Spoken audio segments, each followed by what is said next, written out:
पढ़ोगे परमेश्वर के वचन की, तो ऐसे लिखा है कि जो परमेश्वर का वचन है वो परमेश्वर की श्वास है, उसके मुंह से निकले हुए वचन है।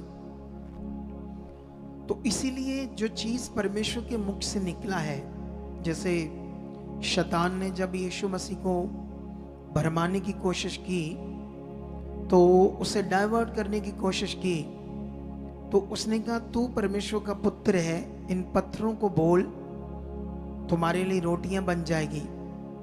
तो यीशु मसीह शैतान के उस वचन को उसने नहीं मानना था, जैसे आदम और उसकी पत्नी भरमाई गई। तो उसने कहा पावरफुल वचन यीशु ने शैतान को कि इंसान केवल रोटी से नहीं, हर उस वचन से जीवित रहेगा जो परमेश्वर के मुख से निकलता है। अब यीशु ने कहा इंसान उससे जीवित रहेगा जो परमेश्वर के मुख से वचन निकलता है, मतलब वो कंटिन्यू निकलता है। अभी आज भी तुम्हारे लिए वचन निकलेगा, बस तुम्हें क्या करना है, इस शारीरिक सिस्टम से आत्मिक सिस्टम में आना है, बस ये काम करना है। इस तरफ जो शारीरिक सिस्टम है अनाज्ञाकारी वाला, गड़बड़ गड़बड़ गड़बड़, अगर ये सही हो गया तो आप परमेश्वर की पावर को इतना ज्यादा देखोगे कि आप सोच से भी सब कुछ परे होगा। हालेलुया।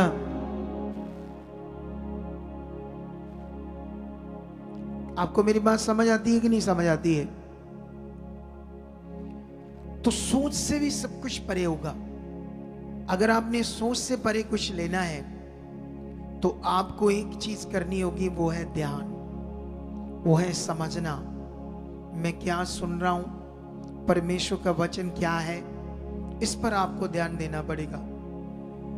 क्योंकि हमारी बुद्धि और हमारी चालाकी से परमेश्वर का काम नहीं होता।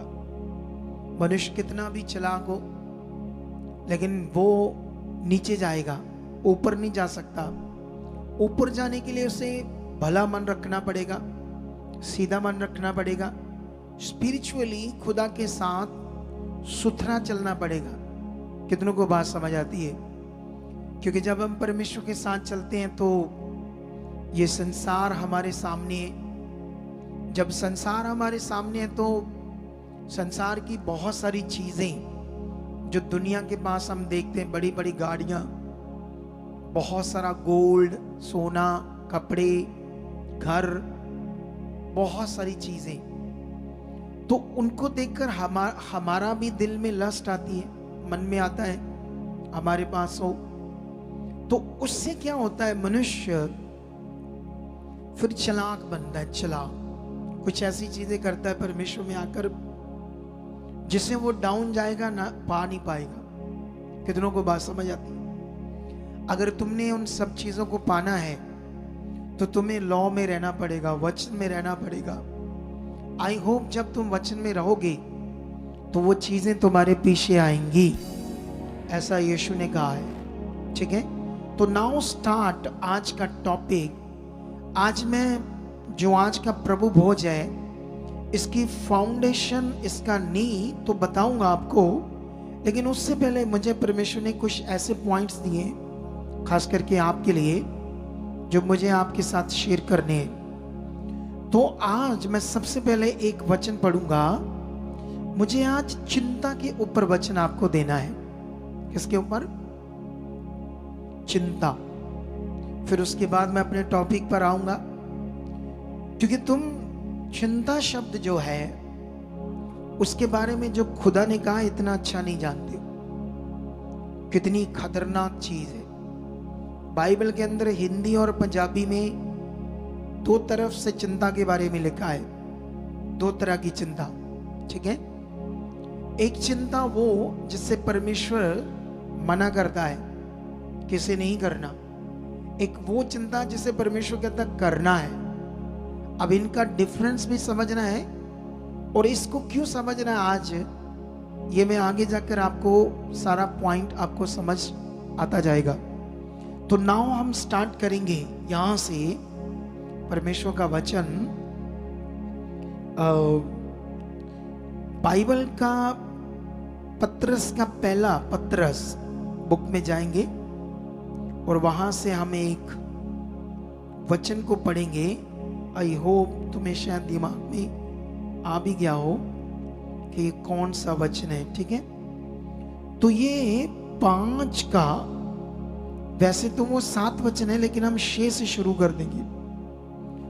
थोड़ा सा लंबा पढ़ेंगे, इसको मैं सारा पढ़ता हूं आपके लिए। इसलिए परमेश्वर के बलवंत हाथों के नीचे दीनता से रहो, चालाक नहीं, दीनता से, भले मन से। अगर जबरदस्त आगे जाना है तो फिर आपको भला मन पकड़ना पड़ेगा। जैसे बीज बोने में भी कुछ लोग चालाकी करते ना, नहीं बोते, बोने वाला वही बनाएगा तुम्हें। अगर वो तुम्हें 10,000 महीने का बोने वाला बनाया उसने, या 20,000 बोने वाला बनाया तुम्हें, तो वो तुम्हें 1,00,000 रुपया महीने का भी बोने वाला बना सकता है। लेकिन याद रखना, बीज की चोरी की थी यहूदा इस्करियोती ने, और शैतान ने उसे कंट्रोल करके यीशु मसीह को ही बिकवा दिया था। अगर आज कोई बीज की चोरी करता है तो शैतान उसकी जिंदगी में काम करेगा, ये याद रखना। क्योंकि जब हम बोते हैं तो हमें ऐसे फील होता है जैसे मेरा ये जा रहा है, जा नहीं रहा, जिसने दिया वो बढ़ा रहा है। बोने का मतलब आपको बढ़ाएगा, वो बढ़ाएगा, ऐसा लॉ है परमेश्वर का। लेकिन लोगों के बात समझ में नहीं आती। लेकिन हम यहां से फिर से जो वचन को समझना है, इसलिए परमेश्वर के बलवंत हाथ के नीचे दीनता से रहो, चालाक से नहीं, भले मन से, जिससे वह तुम्हें उचित समय पर बढ़ाएगा। मतलब जब तुम अपने आप को उसके बलवंत हाथों के नीचे रखोगे तो वो सही समय सब कुछ राइट करेगा। मतलब इसके लिए आपको पेशेंस रखना पड़ेगा, धीरज रखना पड़ेगा और खराई से चलते जाना पड़ेगा। ऐसा नहीं आप सोचो मैंने ये पूरा किया, ये पूरा किया, ये वचन किया, अभी ये नहीं हुआ, वो नहीं हुआ। नो, धन्यवाद, हो चुका है। अपने आप को बनाकर रखना है। और आगे 7 वचन जो आज का टॉपिक है वो है, अपनी सारी चिंता उसी पर डाल दो क्योंकि उसको तुम्हारा ध्यान है। सचेत हो और जागते रहो क्योंकि तुम्हारा विरोधी शैतान गर्जने वाले सिंह के समान इस खोज में रहता है कि किसको फाड़ खाए। अब सोचने वाली बात है कि परमेश्वर ने पहले चिंता की बात की कि अपनी सारी चिंता मुझे दे दो क्योंकि मुझे तुम्हारा ध्यान है। फिर परमेश्वर ने, हालेलुया। अगर आप आज ऐसे सुनो जैसे मैं एक्टिव बैठा हूं, कल शाम तक मैं इतना एक्टिव नहीं था, लेकिन अभी मैं एक्टिव हूं। सही समय परमेश्वर ने मुझे छुआ और मैं जबरदस्त एक्टिव हो गया। कितनों को बात समझ आती है? वैसे मुझे परमेश्वर ने बहुत बुद्धि दी है रियल में। ये बुद्धि मेरे पास तब थी जब मैं यीशु मसीह को नहीं भी जानता था, लेकिन जब मैं यीशु में आ गया तो ये बढ़ती गई। अभी ये और ज्यादा बढ़नी है, और ज्यादा। कितनों को बात समझ आती है?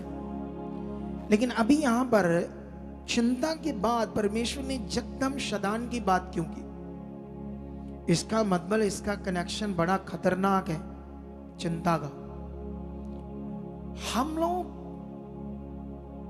आप लोगों में से कोई ऐसा जान नहीं है जो चिंता नहीं करता। इतनी खतरनाक चीज को आप करते रहते हो लेकिन आपको इसकी ज्यादा समझ नहीं है। तो मुझे इसकी समझ आपको आज देनी है क्योंकि इसी के लिए मुझे परमेश्वर ने अपॉइंट किया है आपकी लाइफ के लिए, आपकी बेस्ट के लिए। जितनी आपकी बड़ी गवाहियां होगी उतनी मुझे ज्यादा खुशी होगी। तो इससे आप अपने मन को राइट कर लो कि जब अगुए की यही डिजायर है कि आपकी जिंदगी आगे जाए, आप उत्तम जीवन पाओ, आप बेस्ट लाइफ हो, आपकी बीमारियां खत्म हो जाए, हालात खत्म हो जाए, ये मेरी सबसे बड़ी डिजायर। अब सोचने वाली बात है, जो चीज सबसे बेस्ट चीज जो मैं चाहता हूं, जो मेरी डिजायर है, तो मैं क्यों नहीं चाहूंगा आपकी जिंदगी में हो। तुमने हमेशा ये वचन याद रखना है कि परमेश्वर के दास को तो इतनी खुशी मिलती है हमारे भले के लिए, तो वो तो चाहेंगे हमारा भला हो, लेकिन कहां गड़बड़ है। मुझे और सीखना चाहिए, मुझे और समझना चाहिए, मुझे और ध्यान देना चाहिए, ताकि हम बहुत आगे बढ़ जाएं। इसीलिए परमेश्वर ने चिंता के बाद एकदम से शैतान की बात की, वो तुम्हें फाड़ खाएगा, इस खोज में है। तो कितना ये कॉन्टेस्ट में वचन दिया है, संदर्भ में वचन दिया है अंडरस्टैंड करने के लिए, जो तुम्हें ध्यान देना होगा। और साथ में हम आगे बढ़ते हैं, विश्वास में दृढ़ होकर ये जान करके उसका सामना करो कि तुम्हारे भाई जो संसार में ऐसे ही दुख सह रहे हैं। अब परमेश्वर जो सारे अनुग्रह का दाता है, जिसने तुम्हें मसीह में अपनी अनंत महिमा के लिए बुलाया, तुम्हें थोड़ी देर तक दुख उठाने के बाद आप ही तुम्हें सिद्ध और स्थिर और बलवंत करेगा। उसी का साम्राज्य युगानुयुग रहे। सब कलीसिया उच्चा बोले हालेलुया, जोर से बोलो हालेलुया। अब ये शब्द जो है चिंता, यहां पर जो यहां पतरस की बुक में दिया है, अगर तुम इसको इंग्लिश में पढ़ोगे तो ये शब्द है एंजाइटी। कौन सा शब्द है इंग्लिश का? तुम्हें ये शब्द, हमारे लिए तो हिंदी में जस्ट चिंता है, लेकिन जो इंग्लिश समझते हैं उनके लिए ये शब्द है एंजाइटी, जिसका मीनिंग क्या होता है। आप जानते हो जब किसी को एंजाइटी हो जाती है तो वो और बीमार होना शुरू होता है। एंजाइटी का मतलब आपके ब्रेन के अंदर एक ऐसा प्रेशर बन रहा है, हालातों का, सोचों का, चीजों का गड़बड़। आप जानते हो जब किसी को ये चीज होती है, एंजाइटी जब होती है किसी इंसान को, दिमाग की चिंता होती है, तो सबसे पहले उसके कहां असर होना शुरू होता है। सबसे पहले उसके अंदर एसिडिटी बनना शुरू हो जाती है, उसको गैस, एसिडिटी, ऐसी चीजें बननी शुरू होती है। और फिर कॉन्स्टिपेशन, देख लेना लोगों के साथ ऐसा होना शुरू होता है। और फिर धीरे धीरे तेजाब बनता है और उसके साथ अजीबोगरीब चीजें होनी शुरू हो जाती है। सोच कर देखो, हम लोग तो ऐसा कभी ध्यान नहीं देते और क्या करते रहते हैं, हमेशा चिंता करते रहते। चिंता बाइबल में एक जगह पर लिखा है, ये चित्ता है, चित्ता आपके लिए, इतना परमेश्वर ने बताया है। लेकिन आज हम प्रभु भोज हॉली सपर की मीटिंग कर रहे हैं, इसका क्या कनेक्शन है? ये बड़ा विषय हमारे लिए, इसलिए हमें आज के वचन को समझना है। तो मैं भी अभी जाकर आगे आपको और समझाऊंगा, लेकिन अभी मैंने 2 वचन आपको चिंता के ऊपर और पढ़ाने हैं। एक मैंने पढ़ाना है तुम्हें फिलिपियों की बुक से, ठीक है? फिर उसके बाद एक वचन मैं और दूंगा आपको। फिलिपियों की बुक 4:4 में लिखा, प्रभु में सदा आनंदित रहो, और मैं फिर कहता हूं आनंदित रहो। तुम्हारी कोमलता सब मनुष्यों पर प्रकट हो, प्रभु निकट है। किसी भी बात की चिंता मत करो, परंतु हर बात में तुम्हारे निवेदन, प्रार्थना और विनती के द्वारा धन्यवाद के साथ परमेश्वर के सम्मुख उपस्थित किए जाएं। साथ में लिखा, तब परमेश्वर की शांति जो सारी समझ से परे है, तुम्हारे हृदय और तुम्हारे विचारों को मसीह यीशु में सुरक्षित रखेगी। अब पहला शब्द, और अगर यहां ये शब्द चिंता समझोगे, वहां इंग्लिश में ये शब्द चेक करोगे चिंता, तो ये शब्द है एंग्शियस शब्द है। ये इंग्लिश में पढ़ोगे तो उसी शब्द से ये शब्द आया है। कितनों को बात समझ आती है? लेकिन अभी हम तो हिंदी पढ़ते हैं तो हम तो चिंता ही सोचते हैं, चिंता, हाँ चिंता ठीक चीज नहीं, लेकिन परमेश्वर ने इसको इतना खतरनाक बताया आपके लिए, आप सोच भी नहीं सकते। हालेलुया। लेकिन परमेश्वर क्यों कहता आनंदित रहो? क्यों ऐसी बात करता है? और अपनी किसी भी बात के लिए चिंता मत करो, किसी भी बात के लिए। और परमेश्वर ने कहा उसकी जगह पर आपको क्या करना है? चिंता करने की जगह पर आपको क्या करना है? अपनी प्रार्थनाओं में मेरे सामने आना है। हर उस मैटर को लेकर जो तुम्हारी जीवन में चिंता को खड़ा कर रहा है, जो चिंता से तुम दबाए जा रहे हो। आप जानते हो आपके ऑर्गन्स के ऊपर इतना खतरनाक इफेक्ट पड़ेगा इस चिंता का। आपकी बॉडी के अंदर इतनी बीमारियां बन जाएगी, इतनी गड़बड़ हो जाएगी आपकी लाइफ में कि आपका सारा दिमाग, जीवन उथल पुथल हो जाएगा। हालेलुया। और परमेश्वर बात करते हैं कि आपने क्या करना है, जितने भी मैटर है उन सबको मेरे सामने लेकर आना है, वो भी धन्यवाद के साथ। धन्यवाद के साथ मतलब ये हो चुका है, धन्यवाद ये हो चुका है, धन्यवाद ये कर दिया, धन्यवाद परमेश्वर आप सामर्थी हो, इसे आप कर चुके हो। जब आप प्रार्थनाओं में, प्रार्थना एक ऐसा विषय है एक बिलीवर्स के लिए, प्रार्थना रुकी तो जीवन रुक जाएगा, प्रार्थना रुकी तो गड़बड़ स्टार्ट हो जाएगी, प्रार्थना रुकी तो नेगेटिविटी की जुक्ति स्टार्ट हो जाएगी। तुम्हें अपनी कभी भी प्रार्थना नहीं रोकनी। सुबह और शाम कम से कम 2 टाइम परमेश्वर के सामने अपने सारे मैटर्स, विषय लेकर जाना ही जाना है। रोज सुबह शाम अपनी प्रार्थना को कभी भी रुकने नहीं देना, कुछ भी हो जाए। हालेलुया। प्रार्थना रुकी तो क्या हो जाएगा?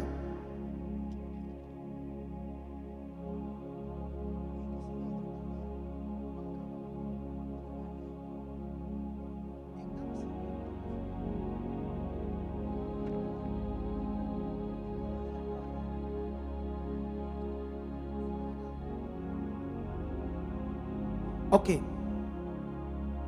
तो अभी हम ध्यान देंगे, अगर आप मत्ती के वचन में जाओगे, मत्ती 6 का 25, 26, 27, 28, 29, 30 यहां तक, तो जानते वहां पर क्या लिखा है? इधर ध्यान दो, वहां पर भी ये बात लिखी है। वहां पर भी परमेश्वर ने कहा किसी बात की चिंता, और ये यीशु मसीह ने अपने मुंह से उस समय के लोगों को कहा, किसी भी बात की चिंता मत करो। आकाश के पक्षियों को देखो, ना बीजते हैं, ना काटते हैं, ना खत्तों में भरते हैं। जैसे पक्षी क्या करते ना, वो तो कभी भी अपना सामान इकट्ठा नहीं करते, खाने पीने वाला अपनी चीजों को स्टोर नहीं करते। मनुष्य तो करता है, बोलो, हम तो अपना सारी चीजें स्टोर करके रखते हैं या नहीं? महीने भर का राशन स्टोर करके रखते हैं या नहीं करते? लेकिन यीशु मसीह ने कहा इन पक्षियों को देखो, ये ना बीजते हैं, मतलब ये खुद से खेती नहीं करते, खुद से ये खत्तों में नहीं भरते, स्टोर नहीं करते चीजों को। तो यीशु ने कहा उन्हें खाने के लिए कौन देता है? परमेश्वर। तो यीशु ने कहा देखो, ध्यान दो, क्या तुम पक्षियों से बढ़कर नहीं हो? इन जंगली शोषणों पर ध्यान दो।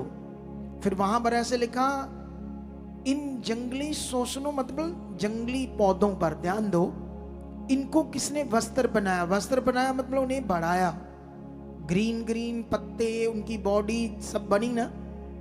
तो वहां तो कोई जंगल में उनको देख रेखा करने वाला नहीं है पौधों को, तो किसने बढ़ाया उन्हें? उन पौधों को किसने बढ़ाया? जीवित परमेश्वर ने। ठीक है, लेकिन यीशु मसीह ने कहा इन जंगली शोषणों की तरह सुलेमान भी वस्त्र पहने हुए नहीं था, उसको वस्त्र किसने पहनाया? मतलब वो बहुत नॉर्मल था, वो राजा नहीं था, उसकी कोई वैल्यू नहीं थी, उसको मैंने वैल्यू दी, मैंने उसे बुद्धि दी, मैंने उसे बढ़ाया, मैंने उसे ऊंचा किया। अब वचन जो यीशु मसीह के मुंह से आया है, ये ऐसी चीज नहीं। इधर देखो,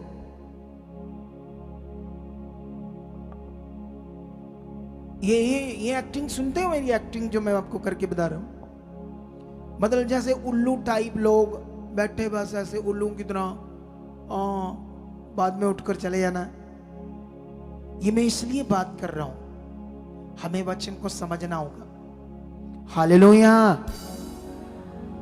अब यीशु मसीह ने जो वहां भी शब्द यूज किया वो सेम शब्द है, एंग्जाइटी शब्द, जो एंग्जाइटी से आया है। एंग्जाइटी डॉक्टरों के अकॉर्डिंग जिसके भी अंदर बनती है, इतना। अभी जब लोग प्रेयर कराने आते हैं तो ऐसे लोग आते हैं, जब डॉक्टरों ने बोलते हैं ये वाला पॉइंट, तो वो मेडिसिन देते हैं। इसकी मेडिसिन तो देते हैं दिमाग को सुन करने की, बंदा ज्यादा ना सोचे।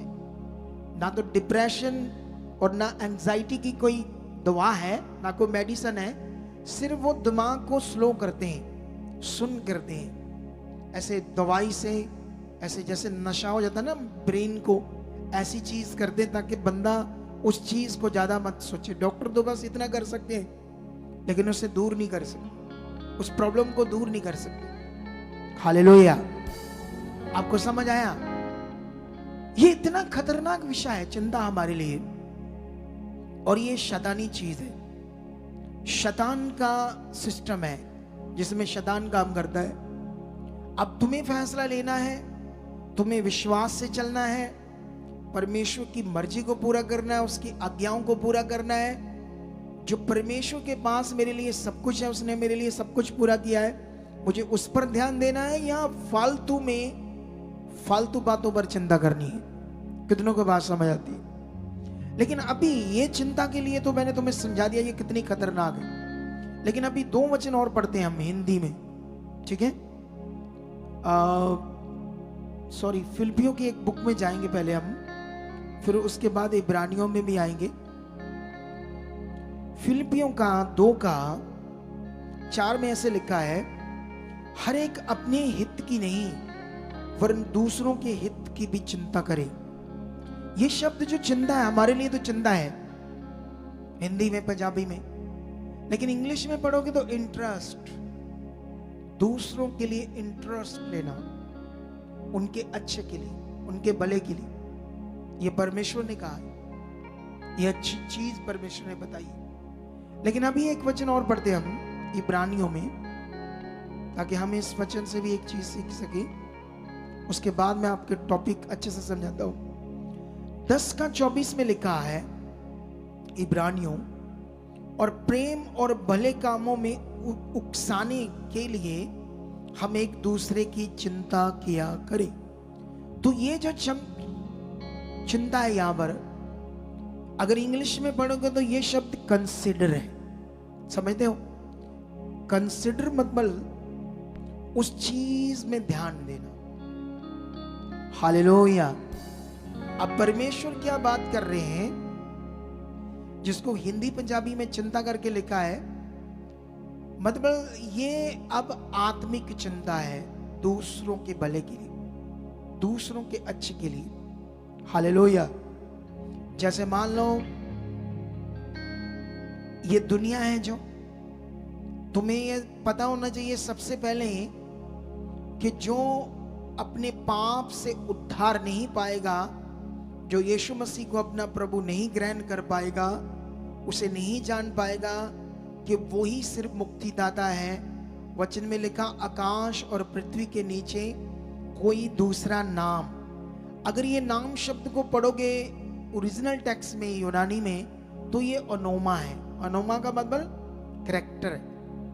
परमेश्वर का एक ऐसा कैरेक्टर पृथ्वी के ऊपर, बाइबल में लिखा, आकाश और पृथ्वी के नीचे परमेश्वर का एक कैरेक्टर, कोई दूसरा कैरेक्टर नहीं है जिससे तुम उद्धार पा सको। हालेलुया।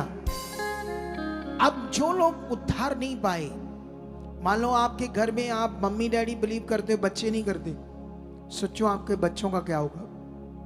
अगर आपके बच्चे, 2 बच्चे बिलीव कर रहे, मम्मी डैडी नहीं कर रहे, कुछ भाई बहन नहीं कर रहे, तो उनका क्या होगा।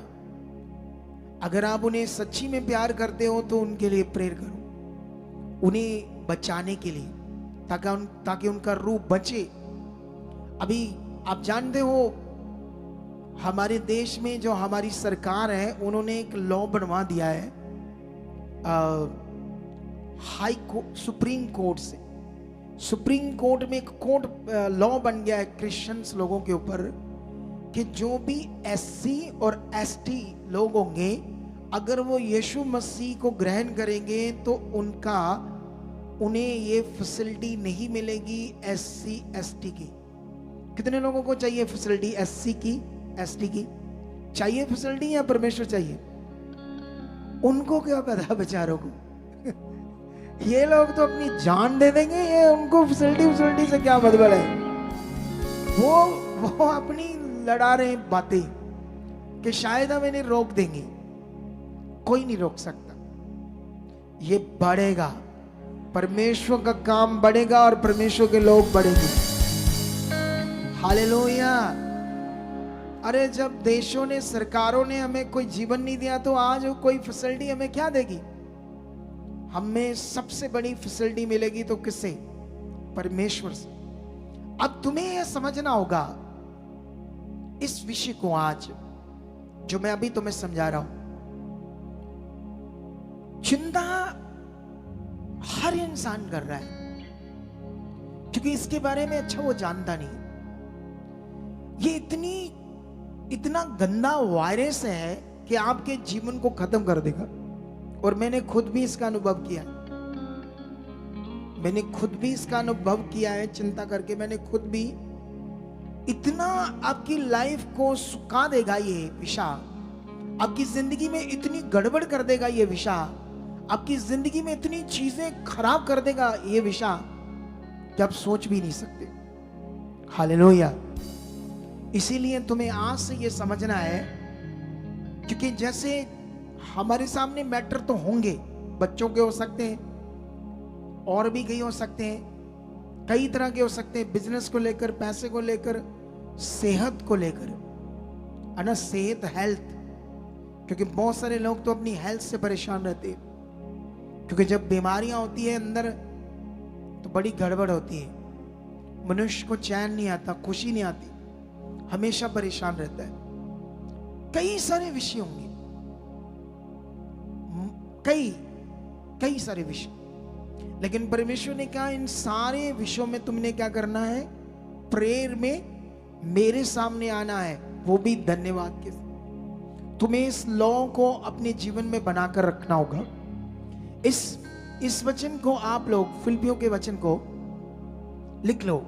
इस पर मैं कैलेंडर बनाने वाला हूं इन लोगों को देने के लिए, ये वचन और साथ में एक्सप्लेन, ताकि इनके घर में ऐसे पोस्टर, कैलेंडर होने चाहिए जो हम छपवाएंगे।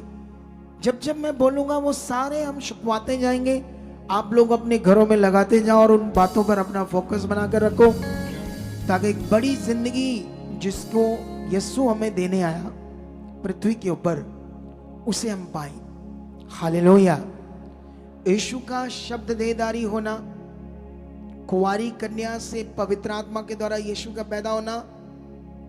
सोचो, जैसे अभी मैं एक उदाहरण देता हूं, आपने जो पालक खाते हैं, तो पत्ता गोभी खाते हैं, तो कौन से कलर की होती है?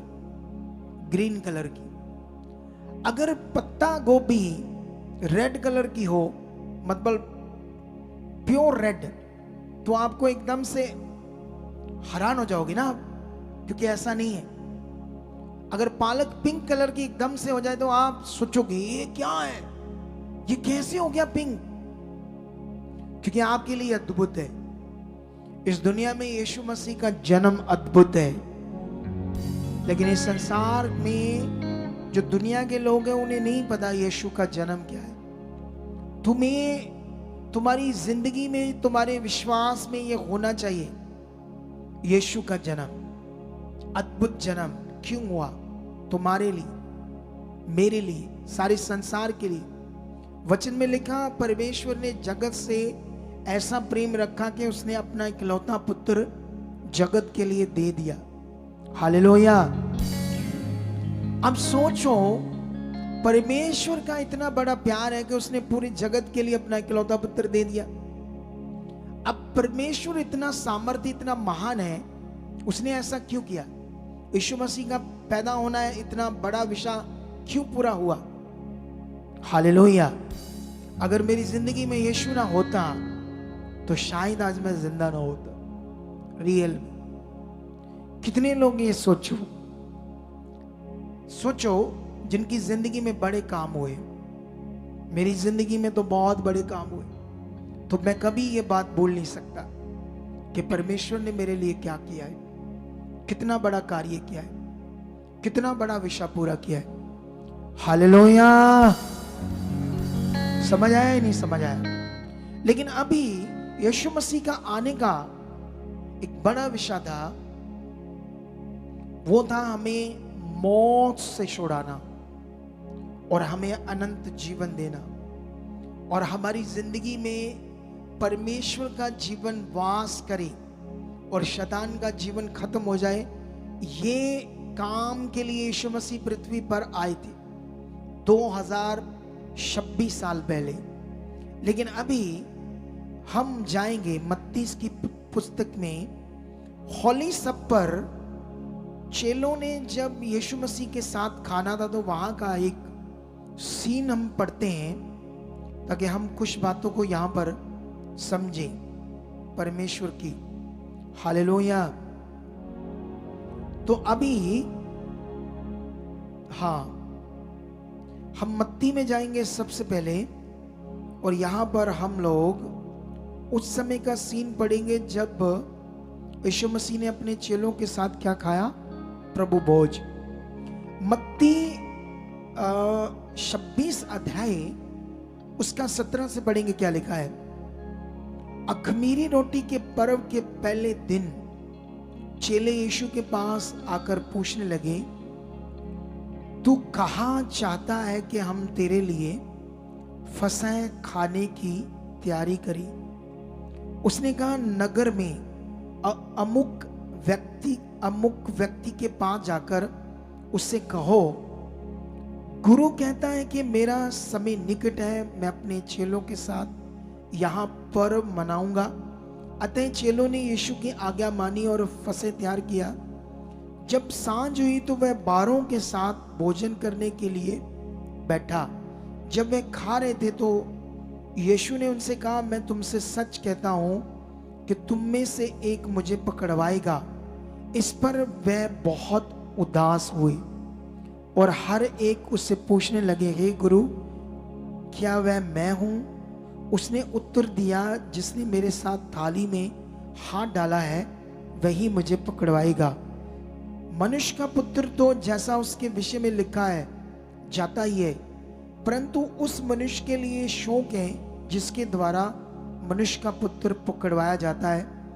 यदि उस मनुष्य का जन्म ही ना होता तो उसके लिए भला होता है। हालेलुया। अब ये उस समय का वाक्य है जो मैंने पढ़ा, जब यीशु मसीह अपने चेलों के साथ लास्ट सप्पर, लास्ट प्रभु भोज उसने किया। उसके बाद वो क्रॉस पर चढ़ गया, पकड़वाया गया। तो फिर उसके बाद उसने चेलों के साथ प्रभु भोज नहीं किया, अपना काम पूरा करके वो स्वर्ग चला गया। हालेलुया।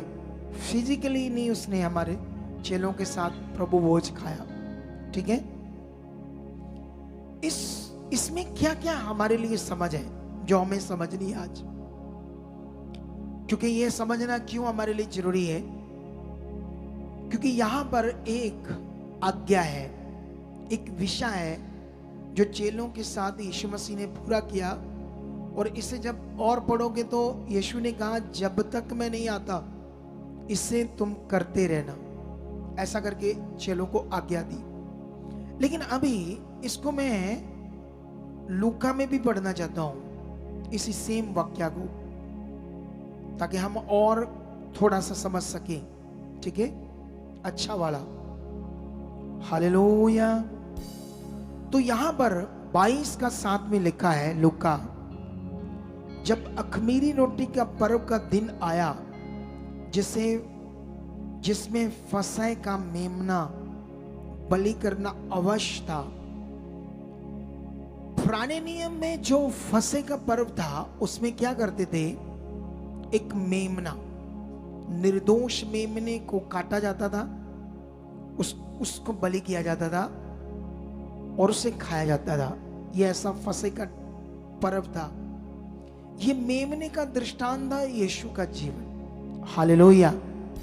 शुरुआत में फिजिकल सिस्टम से स्टार्ट करके उसको रियल सिस्टम से पूरा किया गया कि जो यीशु मसीह परमेश्वर का निर्दोष मेमना है, वो हमारे लिए बलिदान हुआ, हमारे लिए फसह बलिदान हुआ। हालेलुया। परमेश्वर ने उस कानून को पहले से लागू कर दिया जिसे वो रियल में पूरा करके हमेशा के लिए इंसान को अनंत जीवन देगा और आप उसके मंदिर बन जाओगे और परमेश्वर आप में वास करेगा। ऐसा एक नियम पूरा होने वाला था पृथ्वी में। अगर आपकी जिंदगी में ये नियम पूरा नहीं हो रहा, आप अभी भी रॉन्ग चल रहे हो, गड़बड़ चल रहे हो, आपके अंदर कोई शांति नहीं है, कोई आज्ञाकारी नहीं है, कोई वचन आपकी जिंदगी में नहीं है, कोई परमेश्वर के साथ रिश्ता नहीं है, बस आप स्वार्थी हो। जब कोई अच्छे ऐसे कोई फेस्टिवल होते तब आप आ जाते हो, वरना आप कामों पर रहते हो, छुट्टियां मारते हो, जब दिल करते आते हो। ये सारा गड़बड़ है। ये शरीर, ये परमेश्वर का वास नहीं है, परमेश्वर की धार्मिकता नहीं है आपकी जिंदगी में। ये सिर्फ स्वार्थ है, ये लाभ है। लाभ लेना मतलब स्वार्थ से कि मेरे काम हो जाए, क्योंकि हमें पता कहीं और से नहीं होंगे, परमेश्वर से ही होने। लेकिन ये बहुत छोटे हो आप, माइनर हो आप, माइनर सोच रख रहे हो, बहुत लिटिल स्मॉल थिंक है आपकी। आपको सही मायने में अपनी सोच में वापस आना पड़ेगा, क्योंकि जो शैतान की चीज है ना, चिंता, एंजाइटी, वो आपकी सोच में काम करती बड़े गड़बड़ तरीके से। और मैंने इसे खुद भी देखा है, इसीलिए परमेश्वर ने उससे कहा ये से हटाओ, मुझे दो, क्योंकि मैं तुमसे प्यार करता हूं। इस वचन को समझने का मतलब क्या है, जिसने हमें पैदा किया है उसे हमारी चिंता है। जैसे माता पिता को अपने बच्चों की क्या होती है, भले बच्चे अजीब होते हैं, डंडे खाने वाले होते हैं, मतलब डंडे भी चाहिए बच्चों को, उनको जो गलत है, जो प्यार नहीं करते अपने माता पिता से, जो उनकी बात नहीं सुनते, उनकी बात पर ध्यान नहीं देते। जबकि माता पिता को अपने बच्चों की क्या होती है, इंटरेस्ट या कंसिडर, फोकस उनकी लाइफ के लिए, कि इनके लिए सब कुछ अच्छा हो। माता पिता की अटेंशन जो है वो चिंता नहीं है, एक भला मन है, एक सच्चा मन है, एक रिस्पॉन्सिबिलिटी अपने परिवार के लिए, बच्चों के लिए, कि वो बेस्ट लाइफ जिए। लेकिन बच्चे ये नहीं सोचते। खुदा जिसने हमें बनाया, पैदा किया, जिसने हमें चुना है, उसकी भी ये रिस्पॉन्सिबिलिटी है कि वो हमारी जिंदगी को अच्छा करे, और अच्छा करने के लिए ही उसने अपने प्रेम को दिखाया, यीशु मसीह का क्रूसीफाई, जो कल आपको उसका ज्ञान मिलेगा। कल के ज्ञान के लिए आप रेडी हो क्या? गुड फ्राइडे जो साल में एक बार होता है, उसे आप समझने के लिए रेडी हो? तो मेरा बिलीव है कि जब तुम इसे समझोगे तो खुदा आपके जीवन में बड़े काम करेगा, कल, आज भी और कल भी। क्योंकि हमें ये सारी मीटिंग्स अटेंड करनी थी, आज की भी, कल की भी और संडे की, यीशु के जी उठने की। हालेलुया। अब यहां पर हम पढ़ते हैं, यीशु ने पतरस और यूहन्ना को यह कहकर भेजा, जाकर हमारे खाने के लिए फसह तैयार करो। उन्होंने उससे पूछा, तू कहां चाहता है कि हम इसे तैयार करें? उसने उनसे कहा, देखो, नगर में प्रवेश करते ही एक मनुष्य जल का घड़ा उठाए हुए तुम्हें मिलेगा। जिस घर में वह जाए तुम उसके पीछे चले जाना और उस घर के स्वामी से कहना, गुरु तुझसे कहता है कि वह पौनशाला कहाँ है जिसमें मैं अपने चेलों के साथ फंसे खाऊं। वह तुम्हें एक सजी सजाई बड़ी अटारी देगा, दिखा देगा, वही तैयार करना। उन्होंने जाकर जैसा यीशु ने कहा था वैसा ही पाया और फंसे तैयार किया। हालेलुया। अगले 5 मिनट में रेडी कर लो सारी चीजें। अभी कितनों को बात समझ आती है? अभी और आगे बढ़ते हैं। यहां से क्लैरिटी मिल गई, यीशु मसीह जैसा उन्हें बता रहा है वैसा ही हो रहा है, क्योंकि वो खुदा है। जाओ, ऐसा मनुष्य मिलेगा गड़ा उठाया, उस घर में जाना, तुम्हें अमुक नाम का एक व्यक्ति मिलेगा, उससे कहना प्रभु ने वो पौनशाला मतलब वो अतिथि स्थान कहाँ है जहां प्रभु अपने चेलों के साथ भोजन करना चाहता है, तो वो तुम्हें सजी सजाई अटारी दिखाएगा, वहीं फंसे को तैयार करना, वहीं मैं आपके साथ लास्ट प्रभु भोज खाऊंगा। आगे बढ़ते हैं 14 में। जब घड़ी आ पहुंची तो वह प्रेरितों के साथ भोजन करने के लिए बैठा और उसने उनसे कहा, मुझे बड़ी लालसा थी कि दुख भोगने से पहले ये फंसे तुम्हारे साथ खाऊं, क्योंकि मैं तुमसे कहता हूं कि जब तक वह परमेश्वर के राज्य में पूरा ना हो तब तक मैं उसे कभी ना खाऊंगा। तब उसने कटोरा लेकर धन्यवाद किया और कहा, इसको लो और आपस में बांट लो, क्योंकि मैं तुमसे सच कहता हूं कि जब तक परमेश्वर का राज्य ना आए तब तक मैं दाख का रस अब से कभी ना पीऊंगा।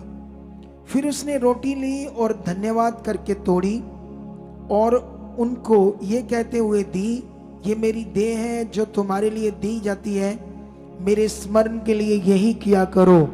इसी रीति से उसने भोजन के बाद कटोरा भी ये कहते हुए दिया, ये कटोरा मेरे उस लहू में जो तुम्हारे लिए बहाया जाता है नई वाचा है।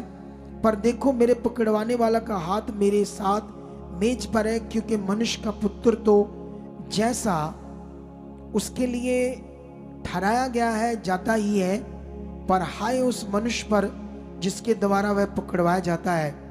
तब वह आपस में पूछताछ करने लगे कि हम में से कौन है जो ये काम करेगा। हालेलुया। कितनों को बात समझ आई आज? अभी मैं तुम्हें प्रभु भोज की सबसे बड़ी बात समझाता हूं।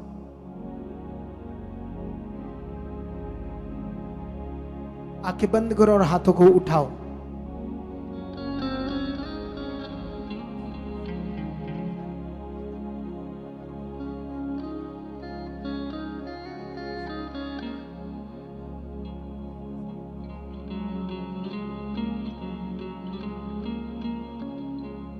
ओके, अभी अपना फोकस इधर बनाओ। ये प्रभु भोज क्या है? रोटी। अगर आप यूहन्ना की पुस्तक 6 अध्याय में पढ़ोगे तो वहां पर यीशु मसीह ने उस समय के लोगों को कहा, जो मेरी देह खाता और मेरा लहू पीता उसमें जीवन है। कितनों को बात समझ आती है? उसकी देह को खाना और उसके लहू को पीना ये फिगरेटिवली वचन है, क्योंकि हमारे पास तो कोई मांस का टुकड़ा होता नहीं है जो यीशु का जो हम खाएं, या यीशु का उस समय का लहू संभाल कर रखा हो हमारे लिए जो हम पिए।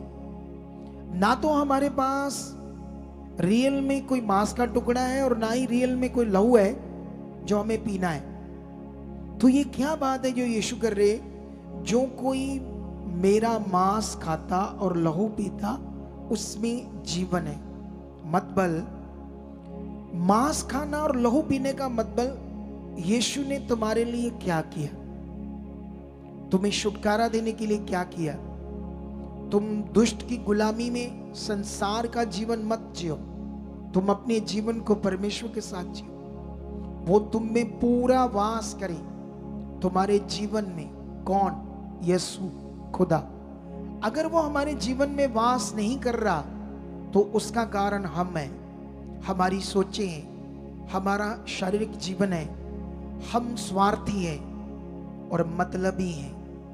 हमारे अंदर परमेश्वर के लिए प्यार नहीं है, हमारा वो रिश्ता नहीं है। कितनों को बात समझ आती है? क्योंकि परमेश्वर के साथ चालाकी नहीं चलती, भला मन चलता है, अच्छा मन चलता है, विश्वास चलता है, जबरदस्त विश्वास चलता है। तो अभी हम एक वीडियो देखेंगे छोटी सी, और उसी वीडियो में सारे लोग आ जाने चाहिए। वीडियो स्टार्ट करो, एलईडी से सारी वीडियोस को देखना शुरू कर दो। हाँ, वॉइस छोड़ो।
मैं तुम्हें शांति दिए जाता हूँ, अपनी शांति तुम्हें देता हूँ। जैसे संसार देता है, मैं तुम्हें नहीं देता। तुम्हारा मन न घबराए और न डरे। यदि कोई मुझसे प्रेम रखे तो वह मेरे वचन को मानेगा, और मेरा पिता उससे प्रेम रखेगा, और हम उसके पास आएंगे और उसके साथ वास करेंगे। और थोड़ी देर रह गई है कि फिर संसार मुझे ना देखेगा, परंतु तुम मुझे देखोगे, इसलिए कि मैं जीवित हूं, तुम भी जीवित रहोगे। उस दिन तुम जानोगे कि मैं अपने पिता में हूं, और तुम मुझ में और मैं तुम में। लो, खाओ, यह मेरी देह है।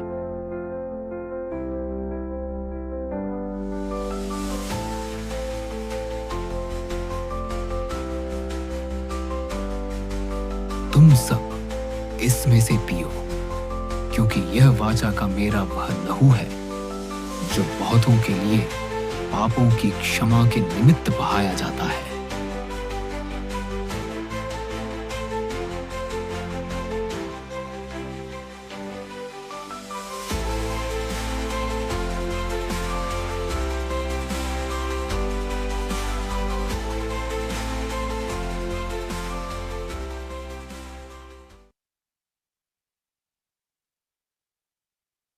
उठाओ,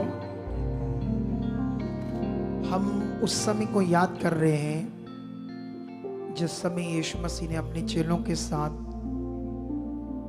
थोड़े घुमाते हैं, एक्सपर्ट बंदा लगो, सबको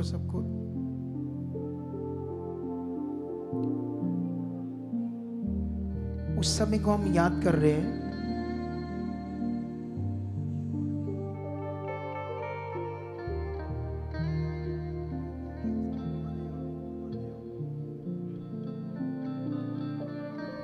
हाथों को उठाओ, हम उस समय को याद कर रहे हैं।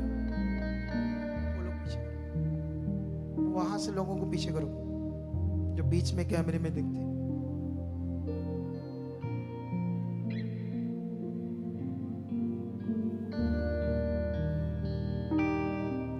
हाथों को उठाओ, हम गाएंगे एक वर्शिप को प्रभु की आराधना के लिए। खड़े हो जाओ, फील करो उस समय को, सीन को, जो प्रभु ने हमारे लिए सब कुछ किया है। उस समय के टाइम को हम फील करेंगे। हाँ, गाओ।